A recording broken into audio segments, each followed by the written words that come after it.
Hi, today I'd like to show you a few more coins I recently got. These are mainly cheap coins, they're about £1 each, most of these. I got them from a local seller. Tunisia, so North Africa, 1942, so this was during the Second World War. And it's made out of sort of zinc, because a lot of the copper and stuff like that was used in warfare, so they went into different metals, especially zinc. That was used a lot in Belgium, Holland, and here in Tunisia. 1942. It used to be under French control, so that's why it's in French. Hole in the middle there, very North African. And then we got on the back, it's in Arabic. And I think that says 1321 in Arabic date. It's got a 10. So that one is Tunisia,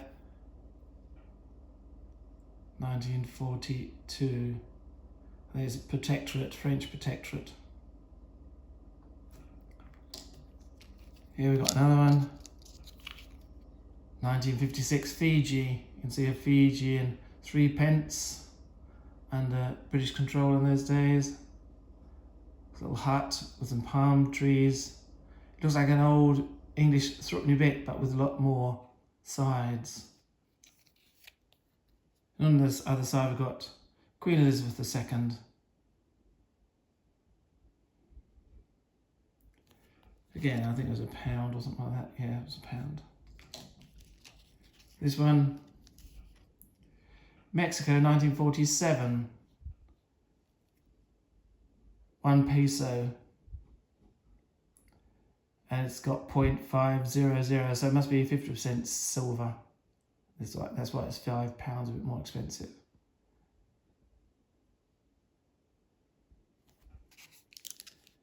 And on this side we've got the Mexican coat of arms,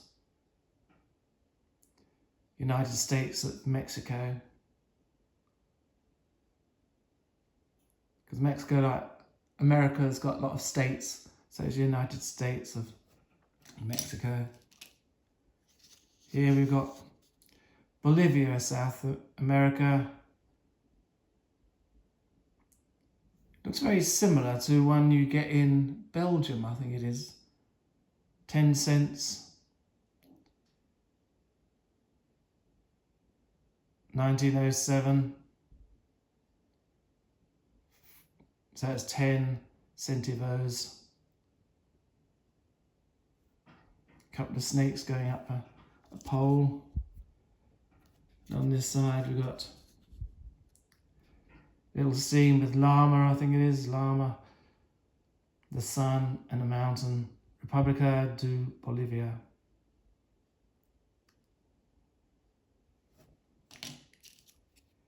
Here we've got one of tiny little European statelet, San Marino, which is located within Italy, surrounded by Italy. 1974. I think it's the longest separate state in Europe or something like that. It was separate from quite early medieval period. And here we've got a fly, I think it is. 10 lira. Don't know why you would put a fly on your coin. Then that right way up.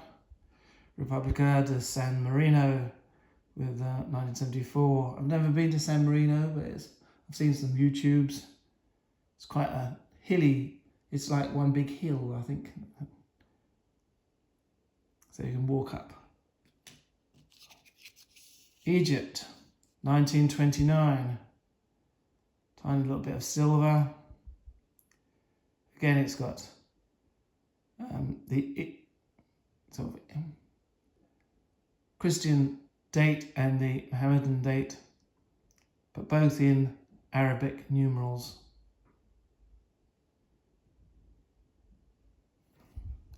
On the other side, we've got the king of Egypt in those days. I think it's Faisal. Then they had a revolution in 1950s. Which one's this? 1929. Yeah, I think it was 1950s. They got rid of the king and stuck there. Became a republic. Albania. So, a little country that became communist after the Second World War in the Adriatic, just opposite Italy. It was under Italian control for a while. Here we got, it's probably some sort of mythological scene of a man wrestling I think it's a lion, half lek. And on this side we've got the arms of Albania, with Albania in their own language, which I'm not sure how you say that. So double-headed eagle. It's very popular in many European countries, like Germany, and I think Austria had it as well. Lebanon, 1933. 5 piastres. And again, you got the 1933, and then the same date in Arabic numerals. Here you got the Cyprus of Lebanon, well known for trees. The Middle East is very scarce in trees, but Lebanon was very known for its trees. I'm not sure if they've got many trees left now, but it was under French control for a while. Chile, 1906, a little smaller bit of silver coin. Cinco cestos, so that's 5 cents. Little wreath. On the other side, we've got the emblem of Chile. I think it's a vulture or something like that. Republic de Chile.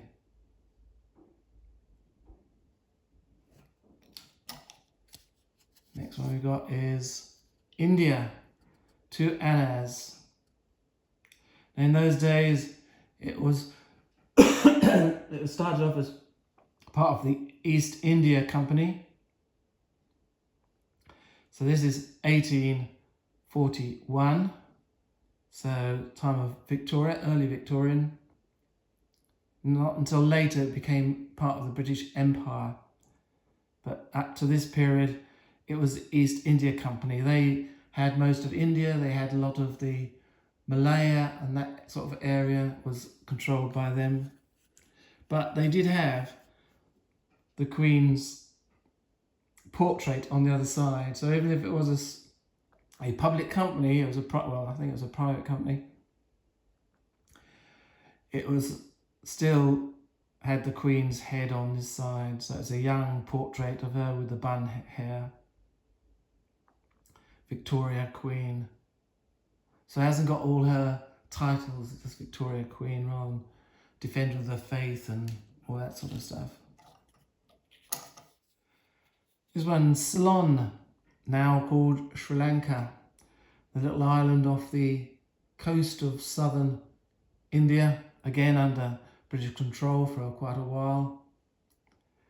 1910, Ceylon, 5 cents. Sort of a square coin with rounded edges. They did have some different shaped coins in India and Sri Lanka. They had sort of different sides. They seemed to go for that. So it was Edward VII, King and Emperor. There he is with his hat on. Now the last two I've got are quite more expensive. Now this one's Peru, 1818. Ferdinand VII. Now these are under Spanish control at that period. I think it was in the 1820s when they started to break off from Spain, when after the collapse of Spain during the Napoleonic period, Spain never recovered. First of all, it was declining anyway because the amount of gold and silver that came in from South America destroyed the country really, because it got hyperinflation and the economy just collapsed because it just had too much of a good thing in a way. And so by the 1815 to 20, up to 1815 when the Napoleonic period ended, they were in a bit of a bad state and never really recovered as a big power.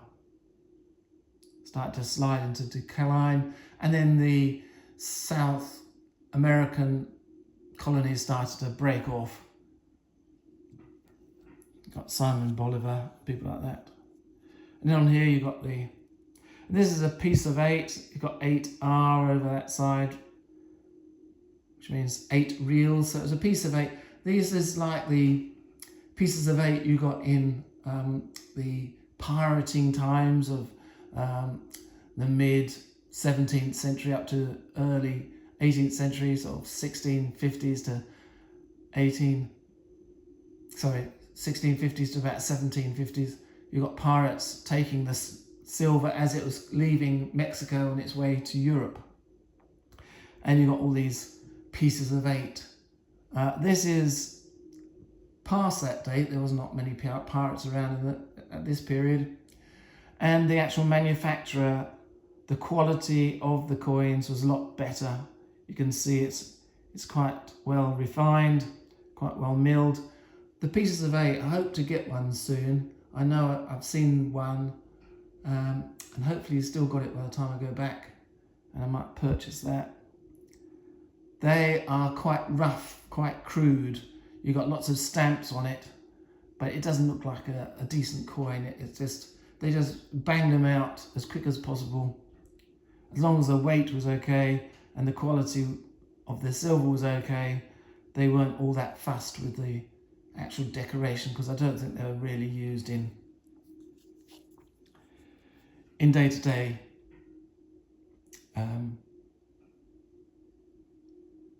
commerce. They were mainly used as just lumps of silver.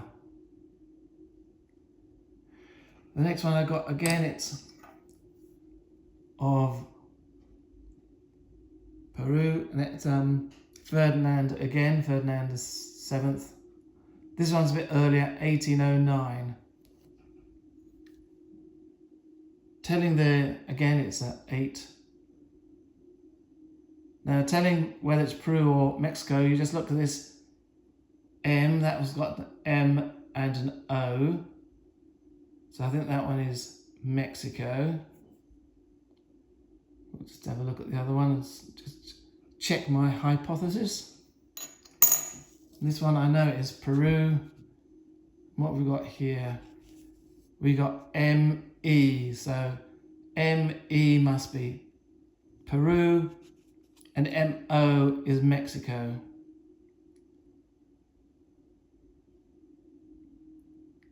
So that's how you tell the difference between the two. So this one is Peru.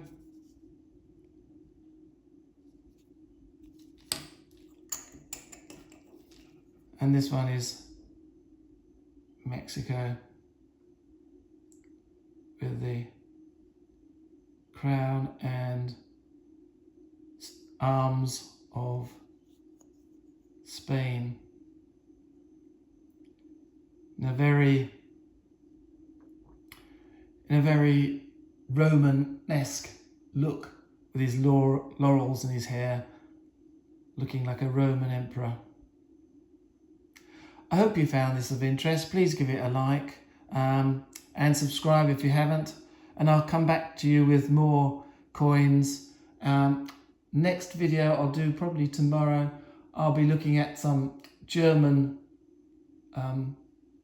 pieces I've got, some German Second World War medals and other items. So I hope that will be of interest to some people as well. So please keep watching, and I'll come back to you soon. Bye.